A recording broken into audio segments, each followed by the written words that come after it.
The Boy Who Believed in the Sun.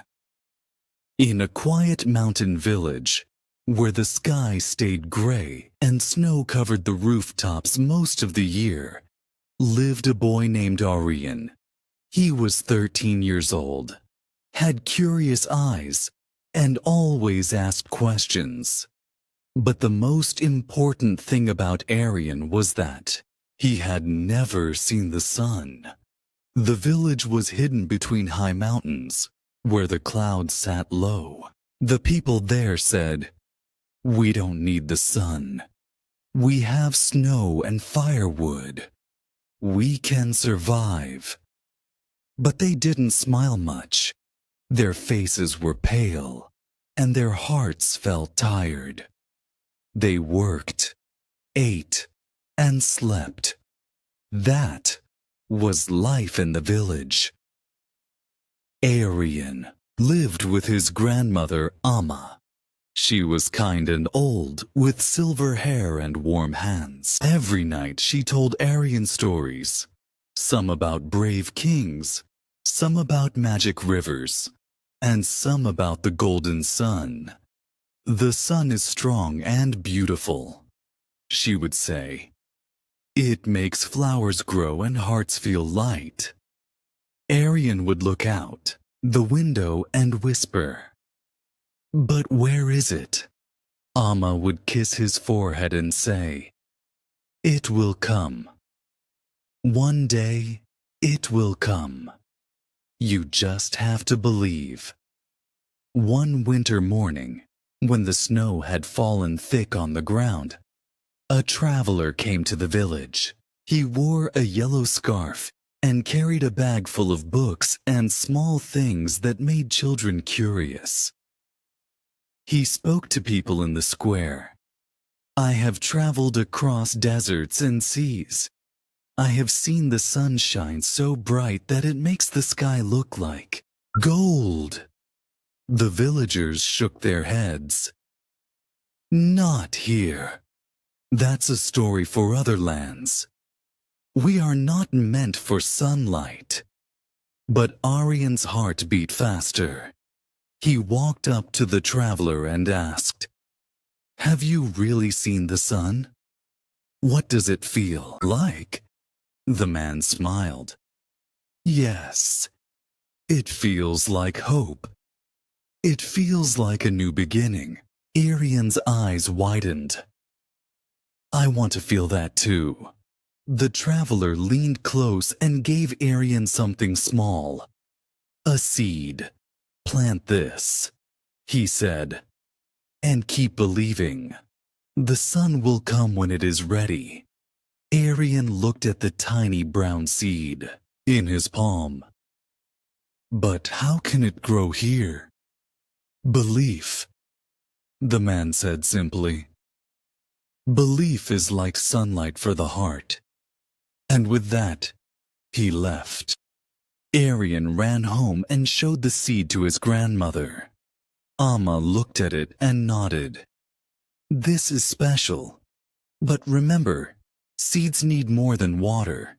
They need care, warmth, and yes, sunlight." Aryan made a small pot from old clay and filled it with dark earth from under the snow. He placed the seed carefully and set it on the window ledge, where light sometimes touched the glass for a few seconds each day. Every morning he would whisper to the seed, "I believe in you. I believe the sun will come. You can grow." The villagers laughed when they saw him. "Silly boy. Nothing grows here, especially not with dreams." But Aryan didn't stop. He watered it every day, covered it when the wind howled, and spoke to it like a friend. Weeks passed. The sky stayed gray. The village continued its life, slow, cold, and silent. One morning, Aryan sat by the window, feeling a little weak. His hands were cold. His face had lost its color. Maybe it's just a seed. He whispered, maybe there's no sun for me. Just then, something changed. A tiny ray of golden light broke through the clouds. It was soft and shy, but it was real. It landed on the window ledge. Arian's heart jumped. Sunlight! He ran outside, shouting, "Look! Look! The sun!" People came out of their homes blinking. A few covered their eyes. Some even cried. It wasn't much, just a narrow beam of light. But in a village that had seen only snow and shadow, it was a miracle. Arian ran back to the seed. And to his surprise, a small green shoot had broken through the soil. It was alive. After that day, something changed in the village. The sky didn't turn blue all at once, but every now and then, the clouds would part. The light would come for a few minutes, enough to warm faces and hearts.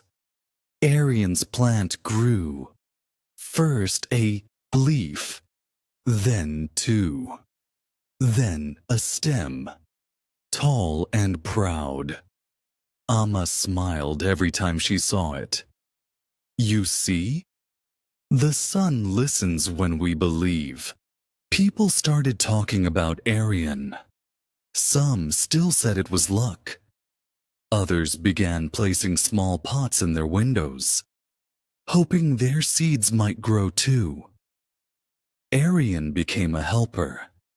He gave out seeds, taught children how to care for them, and reminded everyone, talk to your plants. Tell them you believe. That's the most important thing. One spring, something new happened. The clouds opened wide and the sun stayed for an entire hour. The snow melted fast. Grass pushed up through the white. Children ran in the fields. Women opened their windows. Old men sat outside to feel the warmth. Flowers bloomed. People painted their houses in colors: yellow, orange, blue. They cleaned their streets. They told stories again. And they smiled, really smiled. The village was not just alive. It was awakening. All around the central square, new plants grew. Some big, some small. Some from Aryan seeds, others planted by hopeful hands. They called them sun believers. And right in the middle of the square, they placed Arian's first plant in a golden pot. A sign next to it read, "Belief is the beginning of all light." Years passed. Arian grew taller and wiser. He became a teacher. His classroom had windows on every wall, so light could enter from any side. He didn't just teach reading and writing. He taught hope, care, and belief. Every new student received a seed on their first day. They had to care for it for 1 year. Many of them asked, "What if it doesn't grow?" Arian would smile and say, "Then you grow instead." People came from other villages to see the place that once had no sun. They asked, "What happened here?" And everyone gave the same answer. One boy believed, when Arian was old, with silver hair like his grandmother once had, he stood by the same window where his first seed had grown. He wrote in a book, "Sometimes the world is cold and gray. Sometimes people say nothing will change. But I have. Learned that even one warm thought is like sunlight. If you believe long enough, the sun will find you. That book is still in the school today. And the golden pot still holds a flower, glowing under the sun. Moral of the story: even in the darkest places, belief can bring the light. The sun does not come because we wait. It comes because we hope.